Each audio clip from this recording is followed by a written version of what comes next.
صدق اور عمار کے درمیان غلط فہمیاں بڑھتی ہی جا رہی ہیں۔ عمار صدق پر بہت شک کرنے لگا ہے۔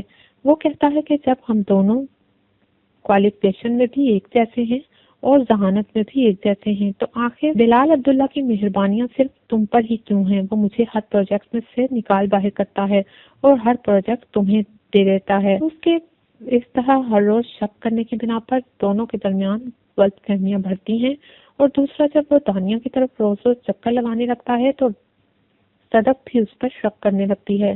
صدق کو یہ بہت برا لگتا ہے کہ عمار وہی عمار ہے جو اس سے بے پناہ محبت کرتا تھا اور اس کے لیے مرنے کو تیار تھا، اور اس نے اس کے لیے خودکشی بھی کر لی تھی، لیکن اب یہ دانیہ کے پیچھے اس طرح جاتا ہے جیسے اسے میری پرواہ ہی نہ ہو۔ رات بے تک میں اس کا انتظار کرتی ہوں اور یہ دانیہ کے ساتھ وقت گزارتا ہے۔ دونوں کے درمیان جب غلط فہمیاں بڑھنے لگتی ہیں اور پھر جب عمار صدق پر ہاتھ بھی اٹھاتا ہے تو صدق سے اب یہ سب کچھ برداشت نہیں ہوتا۔ وہ سوچتی ہے کہ اب تو حد ہی ہو گئی ہے۔ عمار نے اس پر ہاتھ اٹھانا بھی شروع کر دیا ہے۔ پہلے تو وہ صرف بے وفائی کرتا تھا، لیکن اب اس نے ہاتھ اٹھانا شروع کر دیا ہے۔ وہ جب ہمشا کو یہ بات بتاتی ہے تو ہمشا بہت حیران ہوتی ہے۔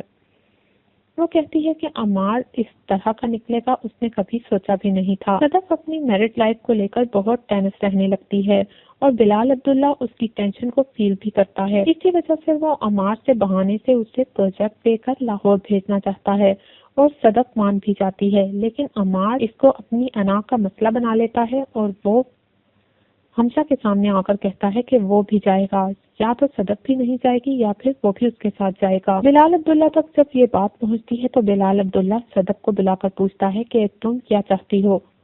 تو صدق کہتی ہے کہ میں عمار کے ساتھ نہیں جانا چاہتی۔ صدق کو عمار کی محبت پر یقین تو پہلے ہی نہیں رہا تھا، لیکن اب جب وہ اس پر ہاتھ اٹھانے لگا ہے تو وہ بہت دکھی ہو گئی ہے۔